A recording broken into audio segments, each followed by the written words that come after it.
बात अब कर लेते हैं बदलते मौसम की, क्योंकि दिवाली से पहले देश भर में मौसम और हवा दोनों का मिजाज बदलता हुआ नजर आ रहा है। दक्षिण भारत में बादल और बारिश का दौर जारी है, तो उत्तर भारत में सुबह और शाम अब ठंड महसूस होने लगी है। वहीं दिल्ली एनसीआर में मौसम तो सुहावना है, लेकिन हवा में सांस लेना मुश्किल होता जा रहा है। दिल्ली एनसीआर समेत उत्तर भारत के ज्यादातर इलाकों में इस वक्त हल्की धुंध नजर आने लगी है। दिवाली से पहले एयर पॉल्यूशन से हालात बहुत ज्यादा खराब होने लगे हैं। एयर क्वालिटी इंडेक्स अगर हम बात करें AQI की, तो 350 को क्रॉस कर चुका है। 17 अक्टूबर को दिल्ली का AQI 367 जा पहुंचा। आनंद विहार इलाके में आज सुबह AQI 390 तक पहुंच गया। हवा की गुणवत्ता बेहद खराब कैटेगरी में होने की वजह से आम लोगों को भी अब सावधानी बरतने की सलाह दी जाने लगी है। हेल्थ एक्सपर्ट्स आउटडोर गतिविधियों के लिए घर से निकलने पर मास्क लगाने की सलाह दे रहे हैं। तो चलिए अब आपको बताते हैं कि दिल्ली के किस इलाके में कितना एयर क्वालिटी इंडेक्स है। अगर आनंद विहार का हम बात करें तो यहाँ पर AQI 384 पहुंच गया है। जहांगीरपुरी में AQI 307, तो वजीरपुर में AQI 359 पे है। बवाना में AQI 307 और अक्षरधाम का अगर हम जिक्र करें तो AQI 230 पर है। चलिए अब आपको ये भी जानकारी देते हैं कि AQI किस कैटेगरी में बेहतर और किस कैटेगरी में खराब होता है। देखिए, अच्छा जो होता है वो 0 से 50 तक, संतोषजनक 51 से 100 तक, मीडियम जिसे हम कहते हैं वो 101 से 200 और खराब वायु गुणवत्ता 201 से 300 तक माना जाता है। बहुत खराब वायु गुणवत्ता 301 से 400 और गंभीर श्रेणी में 401 से 500 तक होता है। अब लगातार आप देखिए कि दिल्ली NCR में मौसम का मिजाज भी बदला है और इसी के साथ साथ पॉल्यूशन की वजह से लोगों को भी परेशानी हो रही है। बैन हटाना, I don't think so. It's a very good decision. But again, it's not relevant. You are not providing us good air quality. हम 2-3 महीने लगातार सफर करते हैं। हमें जलन हो रही है, सांस लेने में प्रॉब्लम आ रही है सर, और बहुत ज्यादा धूल मिट्टी है। इतनी पहले से मतलब कि बताने दिल्ली सरकार ने ग्रेव बन लगा दिया ऐसा है। पॉल्यूशन का दिक्कत है ही है, गले में खराश भी है उसकी वजह से, पॉल्यूशन की वजह से, और खांसी जुकाम और तबीयत को भी थोड़ा डाउन कर रही है। खांसी ज़्यादा है, ये जो खांसी आती ना, ये जुकाम वगैरह ये सब पॉल्यूशन से हो रहा है। आज पॉल्यूशन कुछ ज़्यादा रहा है और डस्ट मिट्टी काफ़ी उड़ी है रोडों पे और आंखों में धुंधलापन छाया है आज के पॉल्यूशन से। तो इसको सरकार को देखना चाहिए, थोड़ा सा पॉल्यूशन बढ़ता जा रहा है दिन पे दिन।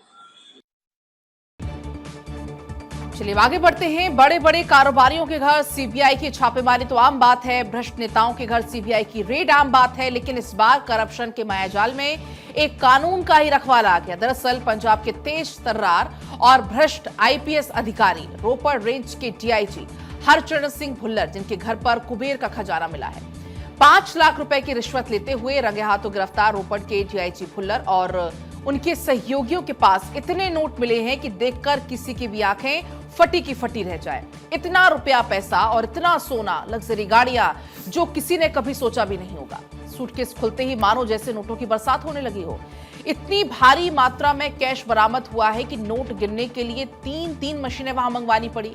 भुल्लर को CBI ने गुरुवार को 5 लाख रुपए की रिश्वत लेते हुए रंगे हाथों गिरफ्तार किया था। इसके बाद उनके ठिकाने पर CBI की टीम ने छापेमारी करके करोड़ों कैश, सोना, चांदी के जेवरात, इसके अलावा कई फ्लैट, जमीन के कागजात, मर्सिडीज, ऑडी जैसी लग्जरियस गाड़ियां भी इस दौरान बरामद हुई हैं। 40 लीटर इंपोर्टेड शराब, एक डबल बैरल बंदूक, एक पिस्टल, एक रिवॉल्वर, एक एयरगन समेत गोला बारूद भी बरामद किया है। गिरफ्तारी के बाद CBI ने DIG भुल्लर को और उनके बिचौलियों को चंडीगढ़ की स्पेशल CBI कोर्ट में पेश किया, जहां पर दोनों को 14 दिन की न्यायिक हिरासत में भेज दिया गया है। देखिए, पंजाब पुलिस के रोपड़ रेंज के DIG हरचरण सिंह भुल्लर की कोठी और फार्म हाउस से मिले सामान की पूरी डिटेल CBI ने जारी की है। CBI को कहां से क्या मिला, अब आपको हम भी ग्राफिक्स के जरिए बताते हैं। DIG की चंडीगढ़ के सेक्टर 40 में स्थित कोठी से 7.5 करोड़ कैश, 2.5 किलो सोना की ज्वेलरी, रोलेक्स और राडो समेत यानी कि लग्जरी घड़ियां जो यहां पर बरामद की गई है। 100 जिंदा कारतूस समेत 4 हथियार मिले हैं, लॉकर की चाबियां, मल्टीपल बैंक अकाउंट की डिटेल्स, 50 से ज्यादा प्रॉपर्टी के डॉक्यूमेंट्स भी मिले हैं और इनमें से कुछ प्रॉपर्टी फैमिली मेंबर के नाम पर है और कुछ बेनामी भी हो सकती है। लुधियाना के समराला स्थित DIG के फार्म हाउस में 108 बोतल शराब, 5.70 लाख रुपए कैश और 17 जिंदा कारतूस मिले। बिचौलिए का घर से 21 लाख रुपए कैश और कई तरह के संदिग्ध दस्तावेज भी मिले, जिसे लेकर लगातार जांच पड़ताल की जा रही है।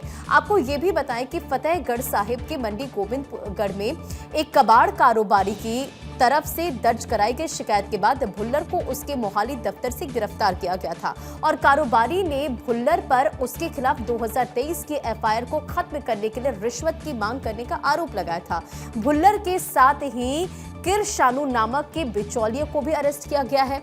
उसके पास से सीबीआई को 21 लाख रुपए कैश मिले।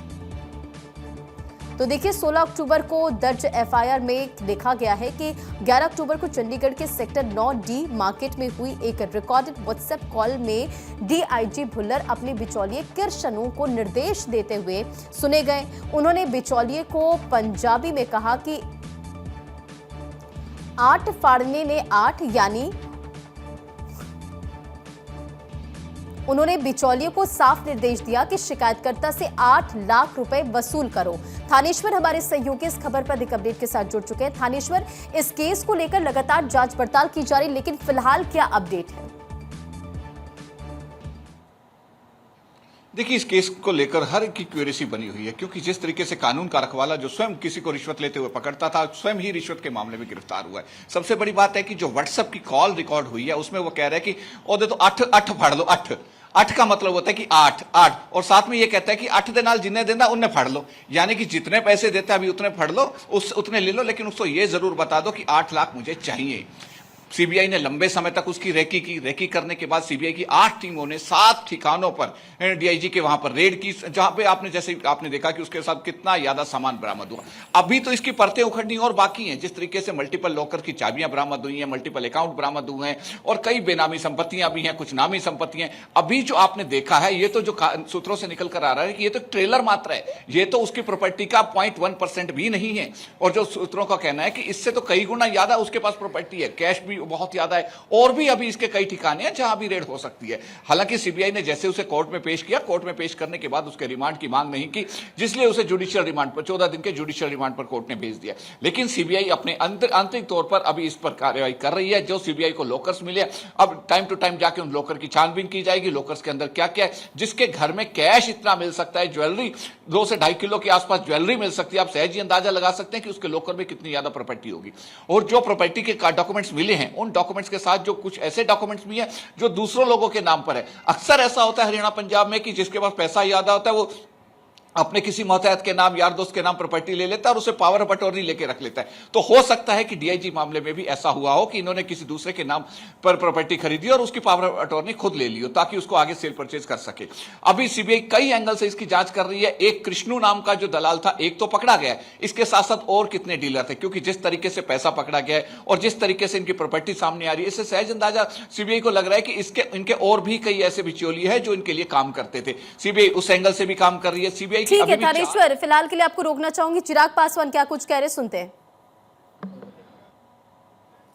दूसरे का हाथ पकड़कर, एक दूसरे का सहयोग कर गठबंधन को मजबूती देते हुए एक ऐतिहासिक जीत की ओर अग्रसर हो रहे हैं, ताकि उस विकसित बिहार का निर्माण कर सकें जो मेरे प्रधानमंत्री जी के लक्ष्यों में 2047 तक जब भारत एक विकसित देश बने तो उसमें बिहार सबसे विकसित राज्यों में हो, ये प्राथमिकता मेरे प्रधानमंत्री की रही है। तीसरी बार सरकार बनने के बाद जिस तरीके से प्रधानमंत्री जी साल भर के भीतर 11 बार बिहार आ चुके हैं, ये दर्शाता है कि उनकी प्राथमिकता में किस तरीके से बिहार और बिहारी हैं। आज आदरणीय केंद्रीय गृह मंत्री अमित शाह जी से मुलाकात कर आने वाले दिनों में कैसे हम लोग कैंपेन को और ज़्यादा साथ मिलकर मजबूत कर सकें, ताकि हर वो सीट हम लोग जीत सकें जिससे एक बड़ी जीत, एक ऐतिहासिक जीत एनडीए की हो।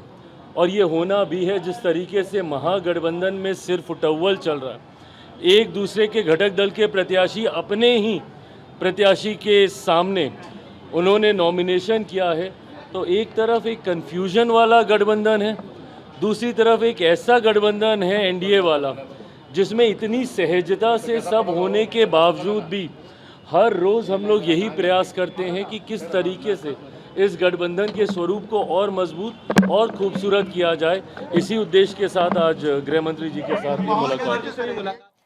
तो अमित शाह से मुलाकात के लिए पहुंचे हैं चिराग पासवान। इसी बीच अब आगे बढ़ते हुए बात कर लेते हैं पंजाब के सरहिंद रेलवे स्टेशन पर, जहां गरीब रथ एक्सप्रेस में अचानक आग लग गई। आग लगते ही ट्रेन में अफरा तफरी की स्थिति भी वहां पर देखने को मिली है। हालांकि आपको बता दें कि राहत की बात यह है कि सभी यात्रियों को सुरक्षित वहां से बाहर निकाल लिया गया।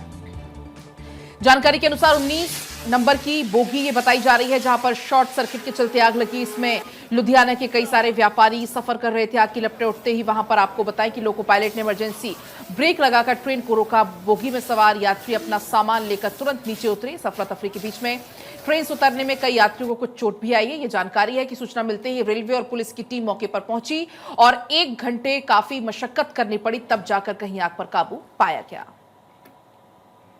तो गरीब रथ ट्रेन में आग, जिसकी तस्वीरें अब लगातार दिखा रहे हैं आपको। लुधियाना से दिल्ली जा रही थी दरअसल ये ट्रेन, और अमृतसर सहरसा ट्रेन की घटना है। ट्रेन संख्या 11204 की बॉगी में आग लगने की वजह से अफरा तफरी मच गई। ट्रेन ने सुबह 7 बजे सरहिंद स्टेशन क्रॉस किया था। सरहिंद स्टेशन क्रॉस करते ही शॉर्ट सर्किट हुआ। हादसा बोगी नंबर 19 पर हुआ है। इस बोगी में लुधियाना के कई व्यापारी सफर कर रहे थे और ट्रेन से उतरने में कई यात्रियों को चोटें भी आई है। ये तस्वीरें हम आपको लगातार दिखा रहे थे कि किस तरह से ट्रेन में आग लगी, अफरा तफरी का माहौल हो गया और प्रशासन की टीम वहां मौके पर नजर आई। फायर फाइटर्स वहां पर नजर आए, जो कि लगातार आग को कंट्रोल करने की कोशिश कर रहे थे।